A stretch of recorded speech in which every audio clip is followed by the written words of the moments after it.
네, 이번 시간은 과세표준 및 매출세액 그리고 매입세액과 차감 납부세액 보도록 하겠습니다.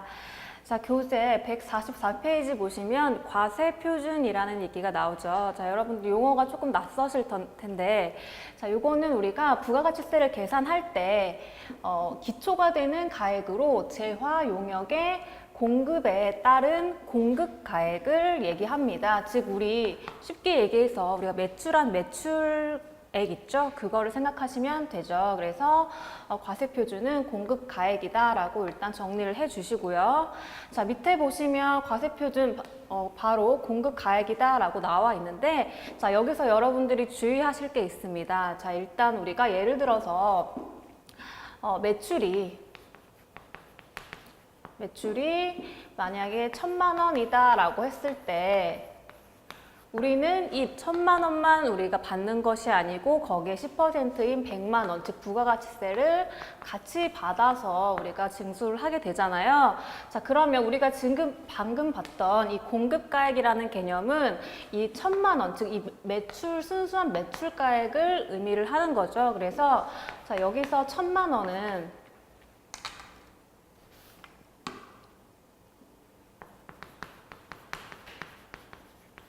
공급 가액이 되는 것이고요. 자, 여기 1,000만 원이랑 그 다음에 세액 100만 원을 합친 1,100만 원 있죠?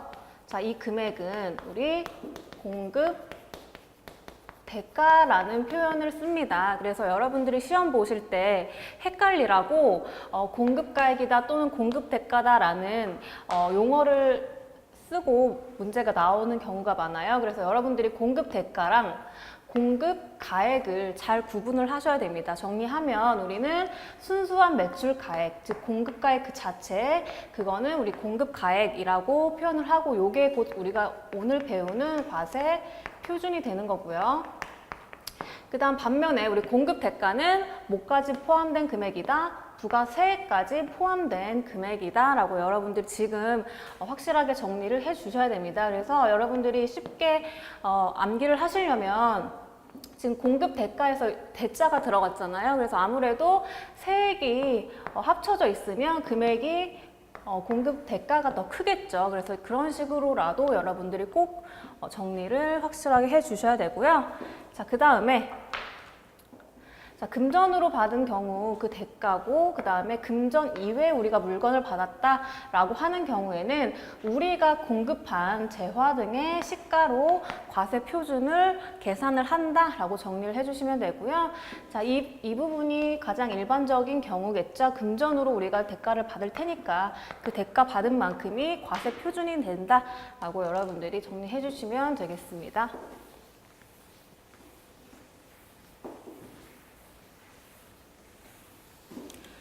자, 그 다음에 우리 과세표준에 포함되는 금액이 있고 불포함되는 금액이 있는데 이 부분이 시험에 자주 출제가 되고 있거든요.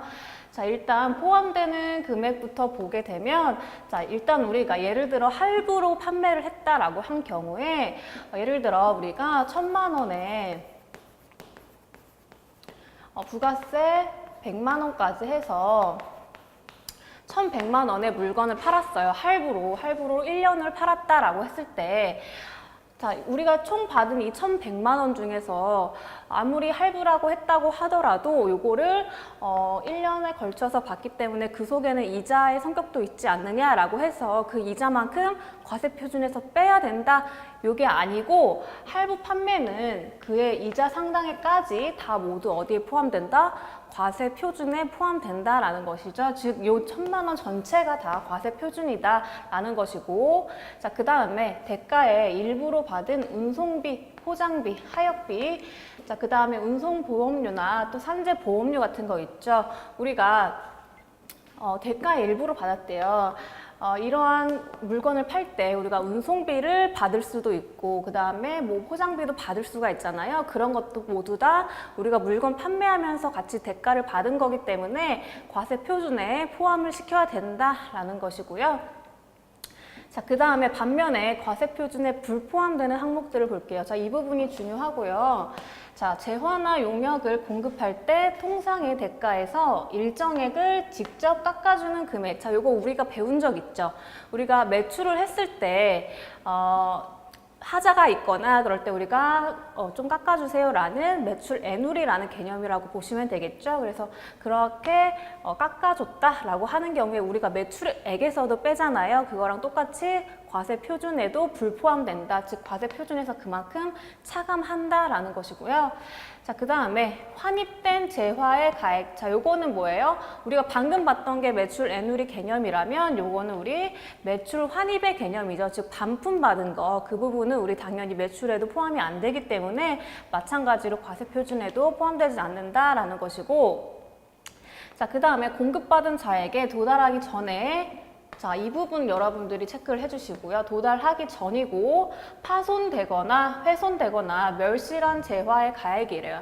자, 우리 예를 들어서 우리가 물건을 판매했는데 판매하는 중간에 그 택배 회사에서 사고가 나서 해당하는 물건이 파손됐어요. 그래서 그 구매한 사람에게 아직 도달되지도 못하고 그 재화가 멸실당했다라고 하는 경우에는 우리가 돈을 받을 수가 없겠죠. 즉 우리 매출이 아니다라는 거죠. 그래서 그런 식으로 자, 파손되거나 멸실된 거고, 가장 중요한 포인트는 뭐다? 도달하기 전에 파손된 것이다. 자, 이 부분이 굉장히 중요합니다. 그래서 이것도 우리 과세 표준이 아니고요. 자, 그 다음에 공급에 대한 대가의 지급이 지체되었음을 이유로 받는 연체 이자래요. 자, 우리가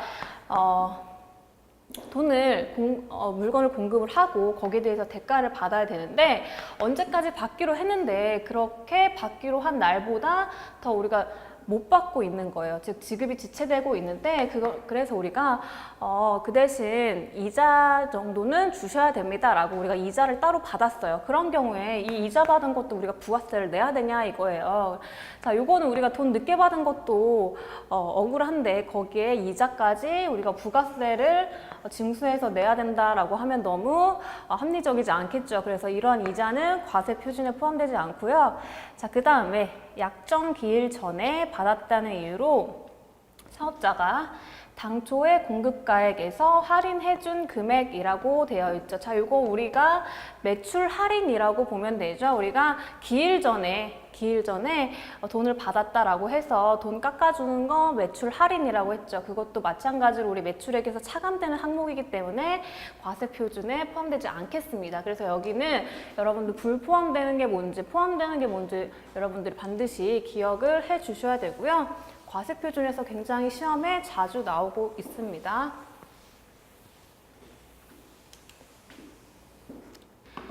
자, 그 다음에 교재 145페이지에 과세 표준에서 공제하지 않는 항목이라고 나왔죠. 자, 보시면 공급 이후에, 자, 여기가 중요한 포인트죠. 이미 공급이 이루어졌고 그 이후에 발생하는 대손금이라는 게 있어요. 우리 대손금 배운 적 있죠. 대손금이라는 것 자체가 우리가 받기로 한 채권이 있었는데 못 받게 되었다라는 거죠. 뭐 부도가 났다든지 등등 이유로. 그렇다고 하더라도 이미 공급이 발생이 됐다라고 하면 그 공급에 대한 공급가액은 부가가치세에 계산이 돼야 된다. 즉 과세 표준에 포함이 돼야 된다. 마찬가지 같은 뜻이죠. 공제하지 않는다라는 것이고요. 자, 요 대손금은 나중에 일정 시간이 지나고 난 뒤에 대손금의 요건이 충족되면 그때서야 우리가 대손금을 공제하는 그러한 방식으로 공제를 하고 있다. 즉 우리가 대손금이 바로바로 발생했다고 해도 그거를 과세표준에서 바로바로 빼지 않는다라는 것이고요. 그 다음에 판매 장려금이라는 얘기가 나오죠. 자, 여러분들 뭐 약국 같은데 리베이트라는 얘기 들어보신 적 있으실 거예요. 즉 우리가 우리 제품 많이 팔아주세요라고 하고 우리가 거기에 추가로 돈을 좀 주는 거죠. 그런 식으로 돈을 주는 경우에는 과세표준에 공제하지 않는다라는 것이고요. 그 다음에 하자보증금 이런 것도 과세표준에서 공제하지 않는다라고 기억을 해주시면 되겠습니다. 그래서 대손금이랑 그 다음에 판매 장려금 정도는 꼭 기억을 해주셔야 되겠고요. 자, 시험 문제는 이렇게 나옵니다. 다음 자료에 의하여 계산 시 부가가치세법상 일반 과세자의 부가가치세 과세 표준은 얼마인가 라고 해서 우리가 과세 표준을 구하는 문제가 나옵니다. 자, 일단 우리 과세 표준은 일단 총 매출액이 나왔죠. 이걸 시작으로 가는 거죠. 그래서 총 매출액이 1,000만 원이다. 자, 이렇게 나왔고, 그 다음에 판매 장려금, 우리가 방금 봤던 부가가치세 과세 표준에서 공제하지 않는 항목 중에 하나였죠. 그래서 우리 리베이트 그런 거 준 것도 과세 표준에서 공제하지 않는다. 즉, 요거는 따로 차감하지 않는다라는 얘기고요. 그 다음에 매출 애누리액이라고 200만 원이 있죠. 자, 요거는 당연히 우리 매출액에서 차감되는 항목이기 때문에 과세 표준에서도 차감이 되겠죠. 그래서 1,000만 원 마이너스 200만 원 하면 우리 과세 표준은 얼마예요? 2번 800만 원이 되겠습니다. 자, 다음 문제. 다음 자료에 의한 부가가치세법상 일반 과세자의 부가가치세 과세 표준은 얼마인가 라고 해서 아까랑 비슷한 스타일의 문제가 나왔죠. 자, 일단 총 매출액 요거부터 시작을 한다. 자, 1,000만 원이 있고, 그 다음에 우리 과세 표준은 매입이랑은 관련이 없죠. 우리 과세 표준은 매출에 대한 얘기다라는 것이고, 자, 대손금 같은 경우에도 우리가 아까 전에 봤죠. 이것도 과세 표준에서 따로 공제하지 않는 항목이다라고 배웠고, 그 다음에 매출 애누리액, 자, 요거는 우리가 차감을 해야 하는 항목이었죠. 그래서 요거는 차감을 해줄 거고, 자, 마지막으로 신용카드 발행 공제라는 얘기가 나오는데, 요거는 우리 과세 표준에서는 관계가 없는 얘기입니다. 우리 나중에 세액 부하고 나서 그때서야 세액으로 공제가 되는 부분이죠. 그래서 1,000만 원 마이너스 200만 원 하면 요것도 답은 4번 800만 원으로 과세 표준이 구해지게 되고요.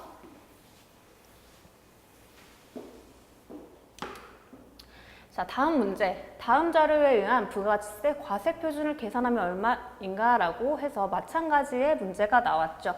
자, 일단은 총 매출액 5천만 원이 있고, 매출 애누리액 400만 원은 당연히 차감을 해줘야 되겠고, 매출 할인도 마찬가지로 차감하는 거 맞죠? 그 다음에 대손금은 따로 공제하는 항목이 아니다 라고 해서 여러분들 5천만 원 마이너스 400만 원 마이너스 300만 원 하면 정답은 얼마다? 2번 4,300만 원이다 라고 구할 수가 있겠습니다. 그래서 이런 것들은 여러분들이 어렵지 않게 푸실 수 있는 항목이니까 꼭 맞추고 넘어가셔야 되고요.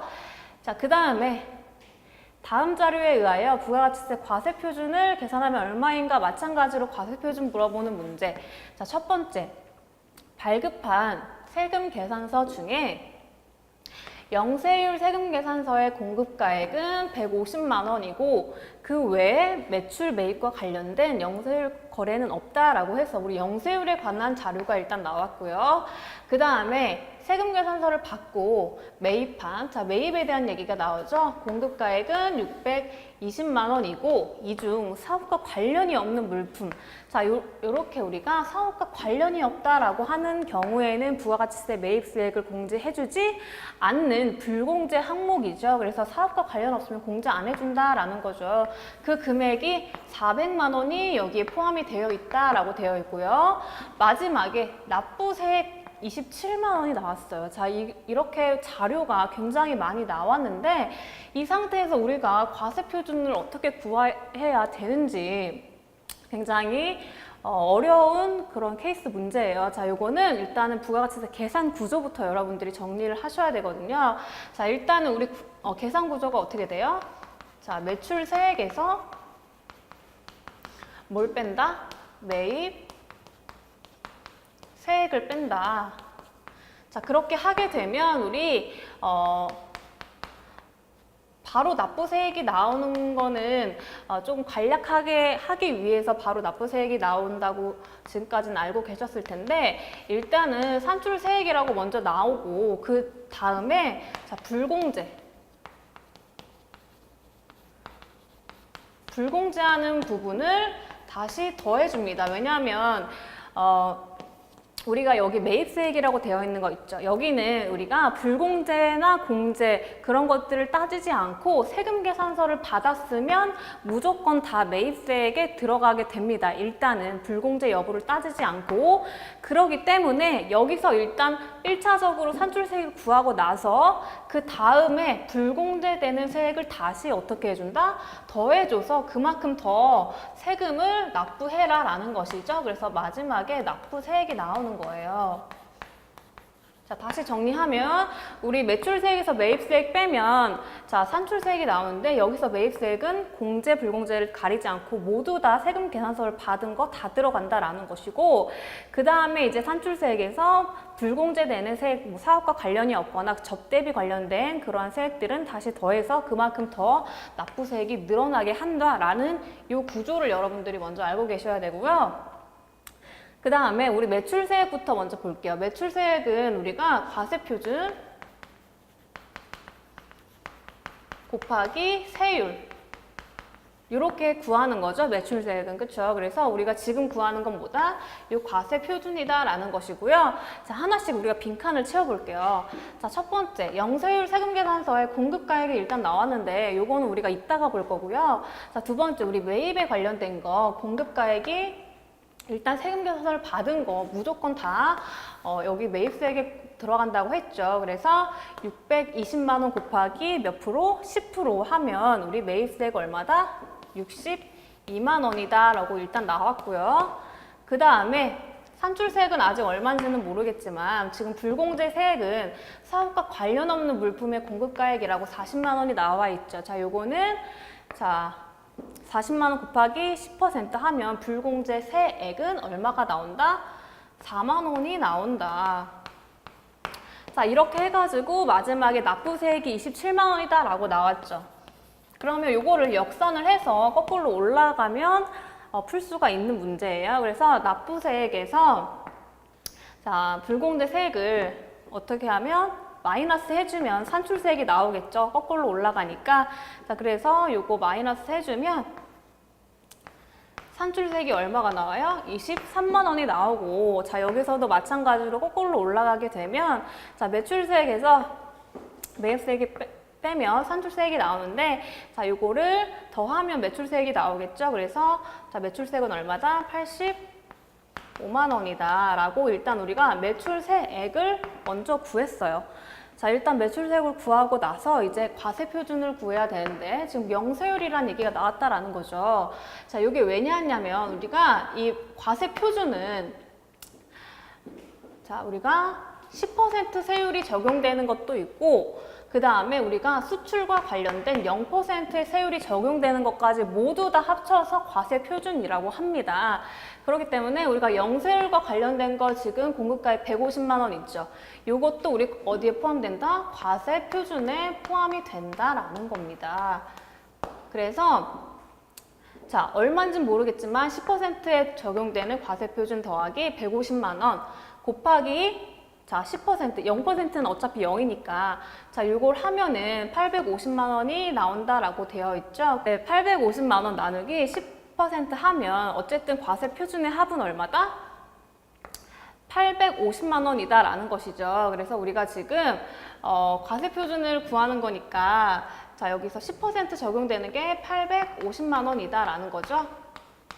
그래서 10% 적용되는 과세표준은 850만 원, 그 다음에 영세율 적용되는 과세표준은 150만 원. 그래서 이 과세표준 요거 두 가지 더하면 자, 1000만 원 이렇게 구해주시면 되겠습니다. 그래서 요거는 여러분들 굉장히 난이도가 높은 문제예요. 그래서 요거가 실제 시험에 나왔다라고 했을 때는 가장 마지막에 여러분들이 푸셔야지 되는 그런 문제가 되겠습니다.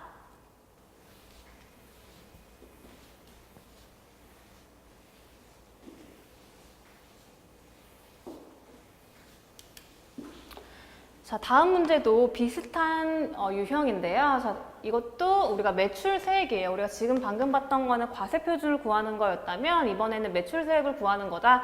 자, 첫 번째 점 보시면 자, 발급한 세금계산서 중에 영세율 세금계산서의 공급가액은 자, 240만 원이고 매입과 관련된 영세율 세금계산서는 없다라고 해서 우리 마찬가지로 영세율 관련한 거 나왔죠. 자, 그 다음에 두 번째 세금계산서를 받고 자, 매입한 거 우리가 매입에 대한 거 공급가액 1,500만 원 나왔고 자, 마찬가지로 사업과 관련 없는 불공제 공급가액이 또 따로 나와 있습니다. 그 다음에 마지막 납부세액이 나와 있죠. 자, 이것도 마찬가지로 자, 매출 세액 마이너스 매입 세액 그 다음에 산출세액이 나오면 거기에 뭘 더한다? 불공제를 더한다. 그렇게 하게 되면 납부세액이 나온다. 자, 이 구조부터 먼저 떠올리시고 자, 납부세액이 일단은 150만 원이 나왔죠. 납부세액이 150만 원이 나왔고 불공제 세액은 얼마예요? 지금 공급가액 곱하기 10%니까 자, 15만 원이 나오겠죠. 그래서 여러분들이 지금 세액이냐 또는 지금 자료가 세액으로 나온 것도 있고 공급가액으로 나온 것도 있어요. 그래서 공급가액으로 나왔으면 세율을 곱해줘야 우리가 세액이 되겠죠. 자, 이렇게 해서 우리가 산출세액을 역산을 해보면 자, 135만 원이 산출세액이 되게 되고 자, 그 다음에 매입세액은 우리 세금계산서 받은 거 전부 다 포함이 된다고 했죠. 그래서 1,500만 원 곱하기 10% 하면 매입세액은 얼마다? 150만 원이다. 자, 이런 경우에서 지금 매출세액의 총 합계는 얼마가 돼요? 자, 총 합계는 자, 285만 원. 요게 이제 매출세액의 총 합계가 되게 되는데 자, 여기서 영세율 세금계산서의 공급가액은 240만 원이다 라고 나왔는데 우리 어차피 영세율에 관련된 거는 과세표준 곱하기 영세율 즉 0%의 세율이 적용되기 때문에 요거는 세율과는 영향을 미칠 수가 없겠죠. 그래서 우리 매출세액은 얼마다? 285만 원이다 라고 이렇게 여러분들이 구해 주시면 되겠습니다.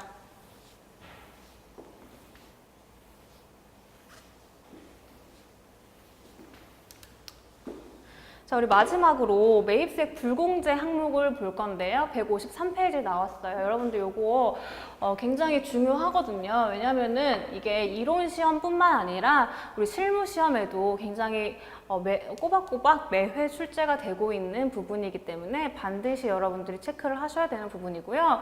자, 매입세액 불공제라는 거 우리가 방금 문제를 풀어서 봤듯이 매입세액에서 말 그대로 공제해주지 않는다. 그만큼 세금을 더 내게 되는 그런 효과가 되게 되는 것이죠.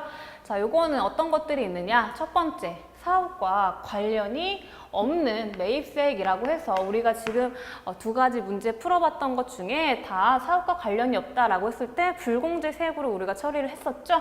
자, 요거는 당연히 공제를 해주지 않고요. 그 다음에 두 번째, 사업자 등록하기 전에 매입세액 이런 것들도 우리가 매입세액 불공제 항목이다라는 것이고 그 다음에 세금계산서를 받지 못했으면 당연히 우리가 매입세액에 대한 증명이 되지 않기 때문에 불공제를 한다라는 것이고요. 자, 그 다음에 소형 승용차 구입과 유지 관련이라고 되어 있죠. 자, 요거는 우리 소형 승용차, 즉 우리가 트럭 같은 거 말고 우리가 일반적으로 타고 다니는 그러한 승용차 있죠. 그런 것들은 우리가 세법적으로 굉장히 제재가 많습니다. 왜냐하면 그런 것들을 우리가 사적으로 유용할 그러한 가능성이 많다라고 보아서 우리가 그런 것들은 매입세액 불공제 항목으로 따로 열거를 해놓은 거죠. 그래서 그런 승용차 관련 구입과 유지 이런 비용들은 부가가치세 불공제 해주겠다라는 것이고 그 다음에 우리 토지 관련이라고 되어 있죠. 우리 토지는 그 자체가 뭐다? 면세다. 그래서 우리가 면세와 관련된 거는 우리가 부가가치세를 창출하지도 못하기 때문에 똑같이 부가가치세 공제도 해주지 않는다라는 것이고요.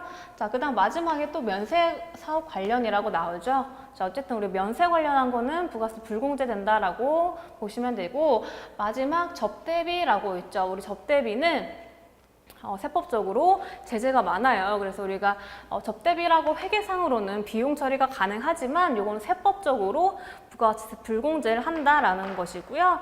이거는 여러분들이 이거를 외우셔야 됩니다. 그래서 제가 공부할 때는 이런 식으로 했어요. 자, 사, 등, 세, 차, 토, 면, 접 이런 식으로 여러분들이 앞 글자를 따서 사등, 세차, 토면접 이런 식으로 여러분들이 요소들은 반드시 기억을 해 주셔야 되는 부분이 되겠습니다. 자, 이렇게 해서 우리 이번 시간 수고 많으셨고요. 다음 시간에 뵙도록 하겠습니다.